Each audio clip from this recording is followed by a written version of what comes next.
Hey guys, तो जैसा कि लास्ट पार्ट में हमने देखा था, थर्ड ट्रिबुलेशन को लेकर बैटल चल रहा था और तांग संग एक के बाद एक एम्परर को डिफीट कर और किल कर रहा था। लास्ट पार्ट में इमॉर्टल डीमन एम्परर डिफीट हो गए थे। तांग संग से फाइट करने के लिए टियानिंग एम्परर आगे आए थे। अब आगे तांग संग भी टियानिंग एम्परर को किल नहीं करना चाहता है, जबकि ये इसका काफी हेल्प भी किए थे। तांग संग कहता है, जब मैं इस वर्ल्ड में आया था तो मैं सिर्फ अपनी वाइफ को फाइंड करना चाहता था और कुछ भी नहीं करना चाहता था, मगर ह्यूमंस के सफरिंग को देखकर मैं इनके लिए कुछ करना चाहता था। बस इन्हें एक पीसफुल इन्वायरमेंट देना चाहता था ताकि ये जी सके। इस पर टियानिंग एम्परर कहते हैं, फिर इसके लिए तुम पूरे ही एंसेस्टर कोड को डिस्ट्रॉय कर दोगे क्या? ये भी काफी गुस्से में कहते हैं। तांग संग कहता है, और मैं गॉड रियल में रहा करता था, मैं जानता हूँ कि मैं इस वर्ल्ड से बिलोंग नहीं करता और मैं यहाँ पर ज्यादा चेंजेस भी नहीं कर सकता। इस कारण से भी मैं ज्यादा कुछ खास नहीं कर रहा। अभी इस वर्ल्ड में मैं बस थोड़ा ही ह्यूमंस के लिए हेल्प कर रहा हूँ और इस वर्ल्ड को बैलेंस करने का भी मैं ट्राई कर रहा हूँ। तांग संग कहता है, इस फेरी कॉन्टिनेंट में मॉन्स्टर और स्पिरिट इस वर्ल्ड का काफी मेजर पावर को होल्ड करते हैं। तिहानु प्लान ये लक एनर्जी को कंडेंस कर ये पूरे ही प्लेन में बैड लक को फैला दिए हैं और ये बात सभी जानते हैं। बैड लक के कारण से सी प्लेग जैसा डिजास्टर भी आता है। आज नहीं तो कल बैड लक के कारण से काफी डिजास्टर भी आएगा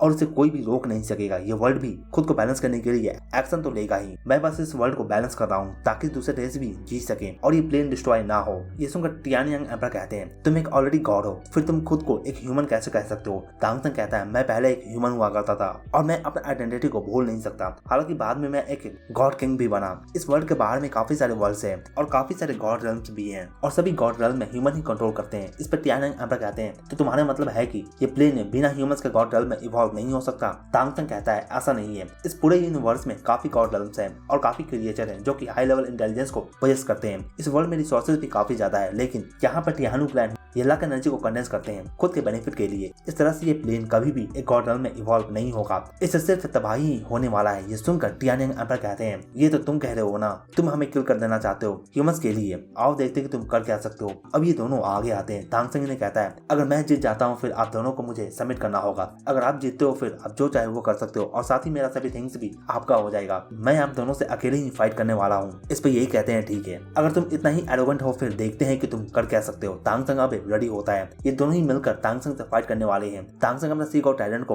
पीछे की ओर करता है और अपने स्पेस टाइम पावर को शो करता है। जबकि ये एक रियल गॉड लेवल पे आ चुका है, फिर तांग संग अपने रियल गॉड के पावर को भी शो कर सकता है। टियानिंग एम्परर और अर्थली एम्परर दोनों ही येन और यांग एनर्जी को यूज करते हैं, लेकिन जब तांग संग अपने ग्राफ्स को यूज करता है और एक ब्लेड के शेप में आकर आगे बढ़ता है और इसमें येन और यांग एनर्जी कंबाइंड स्टेट में देखकर ये दोनों ही एम्परर काफी सरप्राइज भी होते हैं। टियानिंग एम्परर सोचते हैं, इन्होंने काफी सालों तक रिसर्च किया था येन और यांग एनर्जी पे, इन दोनों के फ्यूजन पे, मगर कभी भी ये सक्सेस नहीं हो सके और ये अभी येन और यांग एनर्जी के फ्यूजन को देख रहे हैं। जब ये अपने यांग एनर्जी और अर्थली एम्परर अपने येन एनर्जी से अटैक करती हैं, फिर तांग संग इनका एनर्जी को एब्जॉर्ब कर लेता है और ये समझ नहीं पाते कि चल क्या रहा है यहाँ पे। इधर इस फाइट को मी गोंजी भी देख रही है। ये अपने हाथों में असुरा स्वॉर्ड भी होल्ड की हुई है, मगर ये आगे नहीं जा रही तांग संग का हेल्प करने के लिए। इधर तांग संग इन दोनों एम्परर को झेल रहा होता है। इस टाइम पे इस पे येन और यांग एनर्जी से अटैक भी हो रहा है। इस टाइम पे जो पेन तांग संग फील कर रहा है, ये पेन मी गोंजी को भी फील होता है। जब ये दोनों ही नेकलेस और पेयर से कनेक्टेड है तो फिर इस बैटल को टिहानु एम्परर भी देख रहे हैं। अगर तांग संग इस बैटल में इन दोनों एम्परर को डिफीट कर देता है, फिर नेक्स्ट अब इनका ही बारी आने वाला है।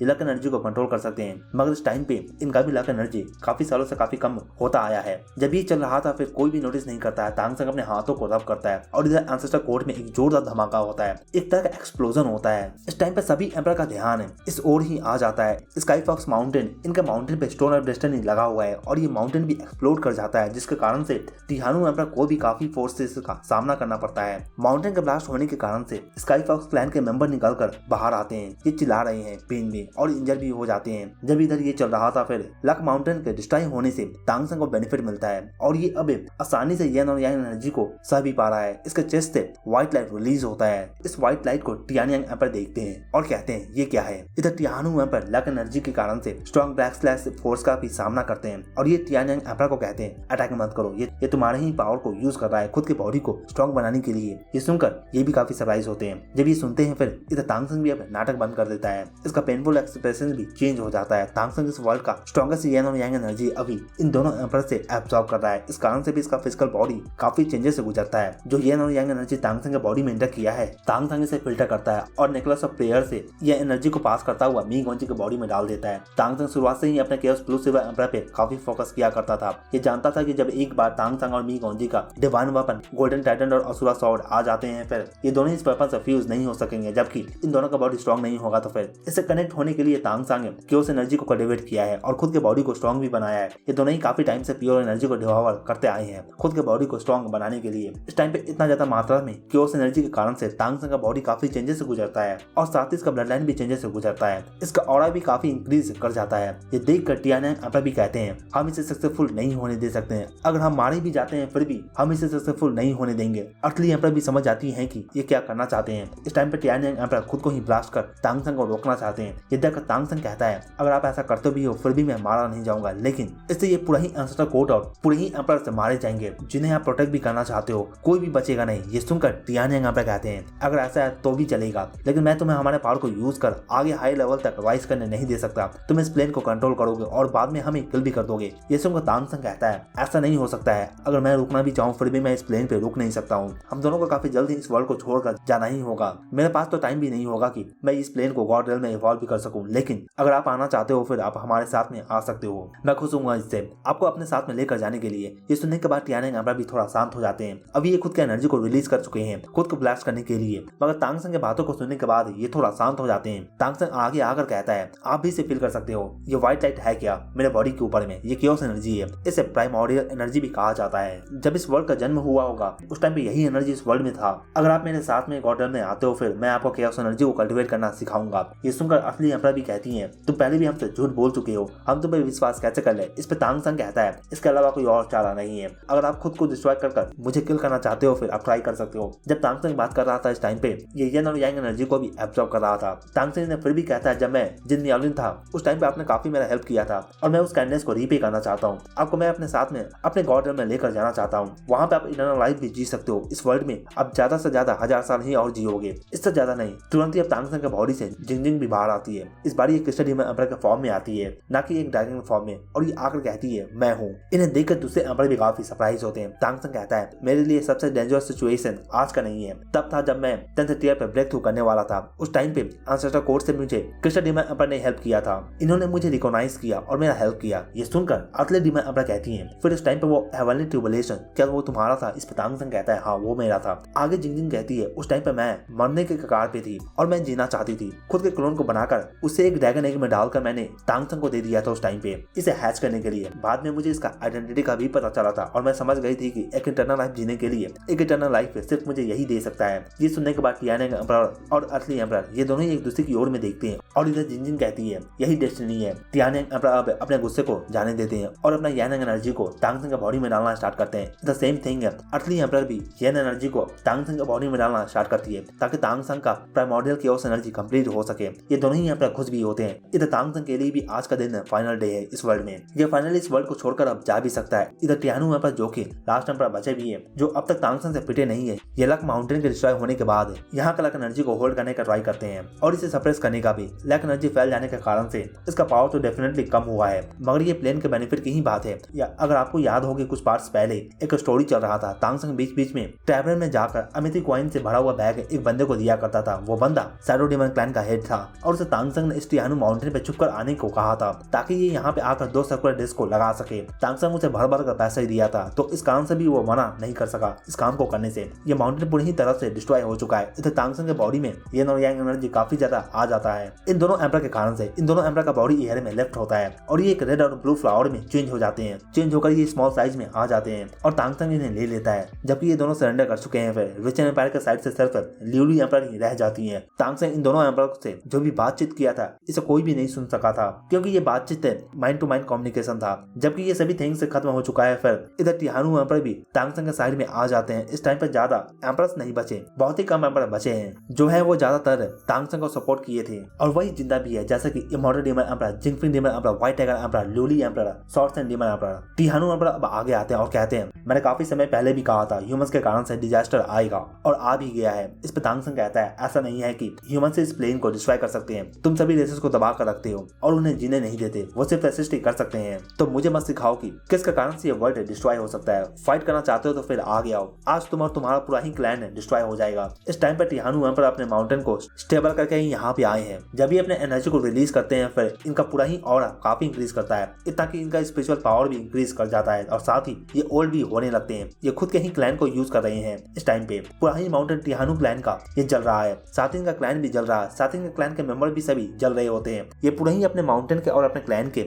एनर्जी को अपने बॉडी में खींच रहे होते हैं और खुद के पावर को इंक्रीज कर रहे हैं। टिहानु अपना कहते हैं, ओरिजिनली मुझे कोई फर्क नहीं पड़ता कि तुम कौन और क्या हो, आज तुम मरोगे जबकि मैं मरने वाला हूँ। मेरा लाइफ वैसे भी ज्यादा नहीं बचा, फिर मैं अपने साथ में आज सभी को लेकर जाऊंगा। टिहानु अपना तो हद ही पार कर दिया है इस बार। इस समय में भी ये तांगसेंग के बॉडी पे कब्जा करना चाहता है, कब्जा करने का सोच भी रहा है। अगर ये तांगसेंग के बॉडी को कंट्रोल कर लेता है फिर ये पूरे ही एंसेस्टर कोड का बॉस बन जाएगा, जिसे कोई भी डिफीट नहीं कर सकेगा। और ये सभी ये काम अपने लग एनर्जी के साथ में करना चाहता है। ये सोचता है कि स्टडी में अम्बर जब मर रही थी फिर वो रिबॉर्न होने का सोची थी, मगर इस टाइम पे ये सिर्फ अपने लग एनर्जी के साथ में तांगसेंग को हराकर ये इसके बॉडी पे कंट्रोल गेन करने का सोचता है। टिहानु अम्बर अपने फॉर्म को चेंज करता है और ये नाइन टेल फॉक्स में चेंज हो जाता है और तांगसेंग की ओर आगे बढ़ता है अटैक करने के लिए। ये देखकर मी गोंजी अपने असुरा स्वॉर्ड को आगे करती है। ऊपर स्काई से रेड लाइट नीचे आता है जिसके कारण से पूरा ही वर्ल्ड शेक करता है। जैसे कि ये जजमेंट डे हो, मी गोंजी अपने असुरा स्वॉर्ड को स्विंग करती है और वो भी काफी जोर से। जैसे ही रेड लाइट निकल कर आगे आता है पूरा ही स्काई डार्क हो जाता है और जब ये शॉर्ट लाइट हिट करता है टिहानु अम्बर को, इसका नामो निशान मिट जाता है। ये पूरी ही तरह से गायब हो जाता है। इतना पावरफुल ये असुरा स्वॉर्ड का लाइट था कि इसका पूरा ही बॉडी इवोपरेट हो जाता है। ऊपर स्काई भी क्लियर हो जाता है जबकि सभी एम्पर डिफीट हो चुके हैं। फिर एंसेस्टर कोड के हॉल के अंदर से गोल्डन लाइट रिलीज होता है जो कि तांगसेंग की ओर भी आगे आता है। पूरे ही वर्ल्ड से एनर्जी भी आता है तांगसेंग के पास में। थर्ड स्टेप पे कंप्लीट हो चुका है ट्रिबुलेशन का। इस टाइम पे इस वर्ल्ड में सिर्फ ल्यूली एम्परर है, इमॉर्टल डीमन एम्परर है, व्हाइट टाइगर एम्परर है, जिंगफिंग डीमन एम्परर है, शॉर्ट सैंड डीमन एम्परर है। ये टोटल 5 ही एम्परर अबे बच भी गए हैं। इनके अलावा शू आनी जो कि हाफ एम्परर है। तांगसेंग अबे जिंगजिंग डीमन एम्परर और व्हाइट टाइगर एम्परर इन दोनों को कहता है जबकि आप दोनों हमारे साथ में आना चाहते हो फिर आगे आए, हम चलने को रेडी हैं। ये सुनकर ये दोनों भी अब तांगसेंग की ओर में आगे आ जाते हैं जबकि ये दोनों भी आ चुके हैं। फिर एंसेस्टर कोड में सिर्फ अब 3 ही एम्परर रह जाते हैं, लूली एम्परर, इमॉर्टल डीमन एम्परर और short sand demon emperor. Immortal demon emperor कहते हैं अब तुम क्या करोगे। ये सुनकर तांगसेंग गुस्सा हो जाता है। ये बार बार एक्सप्लेन कर चुका है लेकिन फिर भी ये कहता है बस बहुत हुआ, अब हम यहाँ से चले जाएंगे। मगर उससे पहले जबकि मैं एंसेस्टर कोड का रूलर बन चुका हूँ फिर मैं एक रूल को क्रिएट कर दूंगा और इसे कोई भी ब्रेक नहीं कर सकेगा फ्यूचर में। मैं उम्मीद करता हूँ कि मॉन्स्टर रेस, स्पिरिट रेस और ह्यूमन रेस ये सभी फ्यूचर में मिलकर साथ में रह सकेंगे। जैसे ही ये तांगसेंग ऐसा कहता है इमॉर्टल डीमन एम्परर देखते हैं कि गोल्डन लाइट रिलीज हुआ है जो कि एक रूल ही सेट कर देता है, जो कि एक रूल बन जाता है और ये एंसेस्टर कोड में जाकर ग्रेव हो जाता है। ये कहते हैं तुम पे इस प्लेन का सप्रेशन फोर्स काम क्यों नहीं करता। इस पर तांगसेंग कहता है अभी आपने शॉर्ट लाइट को देखा ना, ये प्लेन भी डरता है, ये हमारे पावर को रोक नहीं सकता, इस कारण से भी इसका सप्रेशन हम पे काम नहीं करता। तांगसेंग ने कहता है टिहानु क्लैन ये लक एनर्जी को कंट्रोल करते थे और ये एंसेस्टर कोड में कंडेंस किए थे जिसके कारण से पूरा ही वर्ल्ड अनबैलेंस हो गया था। जबकि टिहानु वहां पर नहीं रहे और ना ही इनका क्लैन है फिर ये लक एनर्जी को पूरे ही वर्ल्ड में फैलने में अभी भी काफी समय लगेगा, लेकिन फ्यूचर में अभी भी डिजास्टर जरूर आएगा और इसे कैसे रोकना है इसका की मैं ह्यूमंस को देकर जाऊंगा। मैं उम्मीद करता हूँ कि फ्यूचर में आप मेरे ह्यूमन के साथ में मिलकर रह सकेंगे, उस डिजास्टर को रोक भी सकेंगे उनके साथ में। आप ह्यूमंस का हेल्प ले सकते हो उस टाइम पे बचने के लिए। ये सुनकर इमॉर्टल डीमन एम्परर कहते हैं तुम उस डिजास्टर को देख सकते हो क्या। ये सुनकर तांगसेंग अपने हाथ में बुक ऑफ लॉ को निकालता है और ये कहता है उसका डिस्क्रिप्शन इसमें दिया गया है मगर थोड़ा ही डिटेल है, इस बुक को मैं ह्यूमंस को देने वाला हूँ, उनके साथ में आप फ्यूचर में कॉपरेट कर इसे रोक सकते हो। इमॉर्टल डीमन एम्परर कहते हैं फिर क्या तुम फ्यूचर में कभी आ सकोगे यहाँ पे। इस पे तांगसेंग कहता है मुझे नहीं लगता कि हम फ्यूचर में यहाँ पे आ भी सकेंगे। तांगसेंग कहता है मगर मेरे डिसेंडेंट फ्यूचर में आएंगे इस प्लेन को गॉड रेल्म में इवॉल्व करने के लिए, मैं नहीं। इस कारण से भी मैं आपको एडवाइस दे रहा हूँ ह्यूमन के साथ में मिलकर रहने के लिए। ये सुनने के बाद ये भी कहते हैं अगर पॉसिबल हो तो फिर मैं भी आना चाहूंगा। इस पर तांगसेंग कहता है अगर आप भी साथ में चलोगे फिर इस वर्ल्ड में कोई भी पावरफुल नहीं रहेगा जो कि एंसेस्टर कोड को फाइनल भी कर सके और यहाँ पे हर जगह पे फिर तबाही मच जाएगा जबकि इसे कंट्रोल करने वाला कोई नहीं रहेगा। और वैसे भी मैं जिस पर्सन का बात कर रहा था वो फ्यूचर में 300 साल बाद अपीयर होगा, उस टाइम पर वो इस प्लेन को इवॉल्व करने में हेल्प करेगा और आप अभी भी 1000 साल तक जीने वाले हो तो आपको वेट करना चाहिए। उस टाइम पे आप इस वर्ल्ड के एक गॉड बन जाओगे और आपको सभी वर्शिप भी करेंगे। ये सुनकर इमॉर्टल डीमन एम्परर भी एक्साइटेड हो जाते हैं। ये कहते हैं तुम एक रियल गॉड हो, फिर तुम्हारे साथ क्या हुआ था। इस पर तांगसेंग कहता है एक रियल गॉड को भी गॉड के जैसे प्रॉब्लम को फेस करना पड़ता है। इस वर्ल्ड में रीइंकार्नेट होने के बाद मेरे पास काफी टाइम था सोचने के लिए। यूनिवर्स लॉ ऐसा लॉ है जिसे कोई भी ब्रेक नहीं कर सकता। मेरे पास मिशन है जिसे मुझे कंप्लीट करना होगा लेकिन अभी के पावर से ये पॉसिबल नहीं है। फ्यूचर में जब ये वर्ल्ड एक गॉड रेल्म में बदल जाएगा तब मैं आऊंगा, उस टाइम पर मेरा रियल प्लान स्टार्ट होगा एक इटर्नल लाइफ का। जिसको इमॉर्टल डीमन एम्परर कहते हैं ठीक है मैं वेट करने को रेडी हूँ 300 साल। तांगसेंग अब इमॉर्टल डीमन एम्परर को टच करता है और एंसेस्टर कोड को कंट्रोल करने का पावर इन्हें ट्रांसफर करता है। तांगसेंग कहता है एक बार इस मैटर को ह्यूमंस को एक्सप्लेन कर दूं मैं चला जाऊंगा यहाँ से। तांगसेंग अब गायब हो जाता है। इनके जाने के बाद ल्यूली एम्परर आगे आते हैं और ये कहती हैं अब हम क्या करें। इस पर इमॉर्टल डीमन एम्परर कहते हैं जैसा इसने कहा है वैसा ही हमें करना होगा। वो उस वर्ल्ड से आया है जहाँ पे हम कभी भी जा नहीं सकते हैं, जहाँ पे हम जाना चाहते हैं। जबकि उसने रास्ता शो किया है फिर फिर हमें उसी रास्ते पे चलना होगा।